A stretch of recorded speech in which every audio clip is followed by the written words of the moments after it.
इसलिए हमारे दिमाग में भी कुछ डाउट्स आए। जी भाई, मैं बहुत ही वेरी गुड मॉर्निंग। MSc 205 का जो इग्नू का प्रीवियस ईयर का क्वेश्चन है, आप देख सकते हैं जून 2023 में जो एग्ज़ाम कंडक्ट हुआ था उसका सॉल्यूशन लेके मैं आ गई हूँ आप लोगों के पास।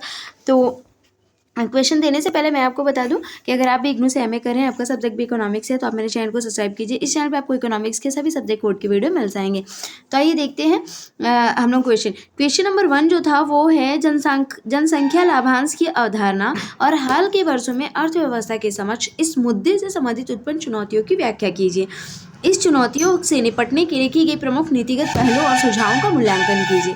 तो मैं आपको बता दूं ये क्वेश्चन जो है 20 मार्क्स का है, तो एटलीस्ट आपको इसको 8 to 10 पेजेस में आंसर तो इसका देना ही होगा। 20 मार्क्स का है इसलिए, ठीक है।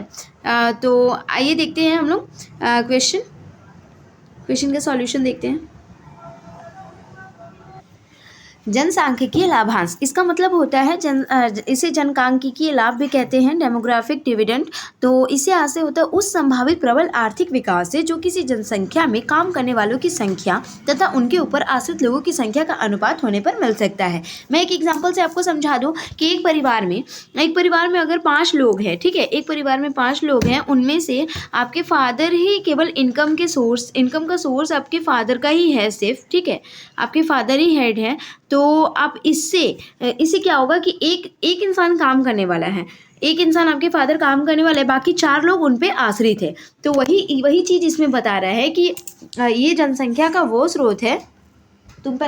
तो इसमें आश्रित लोग कितने हैं उनका अनुपात देखा जाता है, ठीक है। तो अगर आश्रित लोगों की संख्या का अनुपात अधिक होने पे मिल जाता है तो अर्थात यह अर्थव्यवस्था में मानव संसाधन के सकारात्मक और सतत विकास को दर्शाता है। फिर उसके बाद बोला कि यह जनसंख्या ढांचे में बढ़ती हुई युवा एवं कार्यशील जनसंख्या तथा घटते आश्रितता अनुपात के परिणाम स्वरूप उत्पादन में बड़ी मात्रा में सृजन को प्रदर्शित करता है। संयुक्त राष्ट्र जनसंख्या निधि ने जनसांख्यिकी लाभांश की निम्नलिखित परिभाषा दी है। संयुक्त राष्ट्र जनसंख्या निधि के अनुसार UNFPA के अनुसार जनसंख्या के लाभांश की जो परिभाषा है वो ऐसा है, किसी जनसंख्या के आयुगत संरचना में परिवर्तन के परिणाम स्वरूप उससे मिलने वाला संभावित आर्थिक विकास, विशेषतः यदि काम करने वाले लोगों की संख्या उन पर आश्रित लोगों की संख्या से अधिक हो, तो उसे कहते हैं जनसांख्यिकी लाभांश, ठीक है।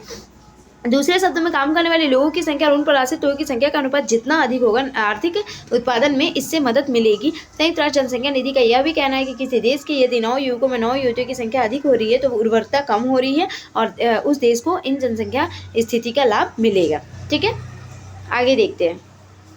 ये क्वेश्चन का आधा पार्ट था, जैसे जनसंख्या लाभांश की अवधारणा था, ठीक है। अब हम लोग देखेंगे हाल के वर्षों में अर्थव्यवस्था के समक्ष इस मुद्दे से संबंधित उत्पन्न चुनौतियों की व्याख्या कीजिए।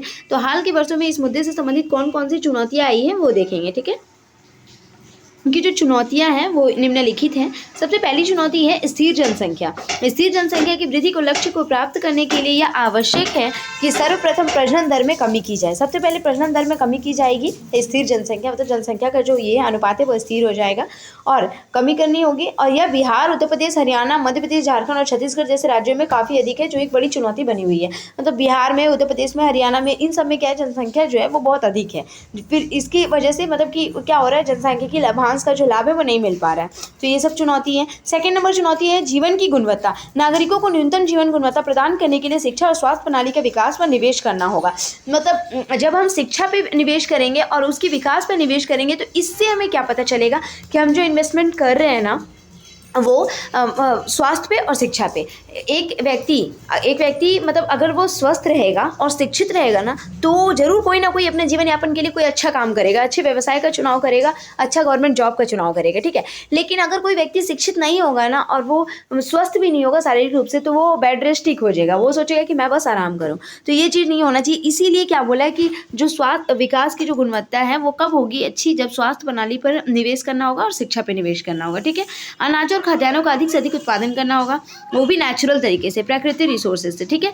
लोगों को रहने के लिए घर देना होगा, स्वच्छ पेयजल की आपूर्ति बढ़ानी होगी और सड़क परिवहन और विद्युत उत्पादन तथा वितरण जैसे बुनियादी ढांचों को मजबूत करना होगा, ठीक। नेक्स्ट है नागरिकों की मूलभूत जरूरतों को पूरा करने और बढ़ती आबादी की सामाजिक बुनियादी ढांचा प्रदान करने समायोजित करने के लिए भारत को अधिक खर्च करने की आवश्यकता है। इसके लिए भारत को सभी संभावित माध्यमों से अपना संसाधन बढ़ाने होंगे, ठीक है।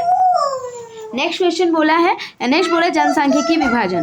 नीचे है वीडियो में तुम्हारा नेक्स्ट है जनसांख्यिकीय विभाजन। जनसांख्यिकीय विभाजन में बढ़ती जनसंख्या का लाभ उठाने के लिए भारत को मानव पूंजी का मजबूत आधार बनाना होगा ताकि वे लोग देश की अर्थव्यवस्था में अपना महत्वपूर्ण योगदान दे सके। लेकिन भारत की साक्षरता दर अभी भी लगभग 74% है। इस मार्ग में सबसे बड़ी बाधा है और ज़्यादा होना चाहिए। ठीक है टॉपिक आपका सतत शहरी विकास। सतत शहरी विकास में भी क्या वर्ष 2050 तक देश की शहरी आबादी 87.7 मिलियन तक हो जाएगी, जिसके चलते शहरी सुविधाओं में सुधार और सभी को आवास उपलब्ध कराने की चुनौती होगी।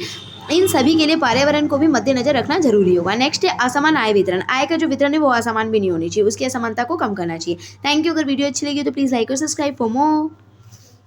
सॉरी, क्वेश्चन हमें आगे भी बताया गया था। यहाँ पे आगे पूछा है कि इन नीतिगत पहलुओं और सुझावों का मूल्यांकन भी करना है। ये जो चुनौती है ना, इनके सुझावों का मूल्यांकन, तो मैं कर देती हूँ इसका मूल्यांकन।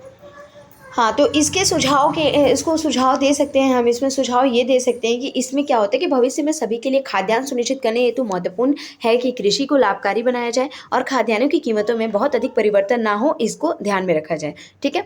फिर न्यूनतम मासिक आय। मासिक आय को क्या करना है, न्यूनतम रखना है। वो सुरक्षा कवच के रूप में लागू करना भी बड़ी संख्या में बेरोजगार युवाओं को रोजगार के अवसर प्रदान करने में मदद करेगा। फिर है सतत विकास लक्ष्य को, वन और जल संसाधनों को भी ध्यान में देना है, सतत विकास लक्ष्यों को भी ध्यान में रखना है। अपेक्षाकृत कम आय और घनी आबादी वाले भारत के उत्तरी राज्यों में दक्षिणी राज्यों को सीख लेते हुए महिलाओं को भी साक्षरता, स्वास्थ्य और कार्यबल में भागीदारी जैसे कुछ महत्वपूर्ण निर्णय लेने होंगे। जनसंख्या में कमी करना होगा, अधिकतम समानता, बेहतर पोषण, सार्वभौमिक शिक्षा और स्वास्थ्य सुविधाओं जैसी अपने लक्ष्यों की प्राप्ति के लिए सरकार को और भी मजबूत बनाना होगा। बढ़ती जीवन प्रत्याशा और किशोरों की बढ़ती आबादी सेवा के नए क्षेत्रों के रोजगारों को अवसर तलाशने में मदद देंगे। Thank you. अब वीडियो अच्छी लगी तो प्लीज़ लाइक और सब्सक्राइब फॉर मोर।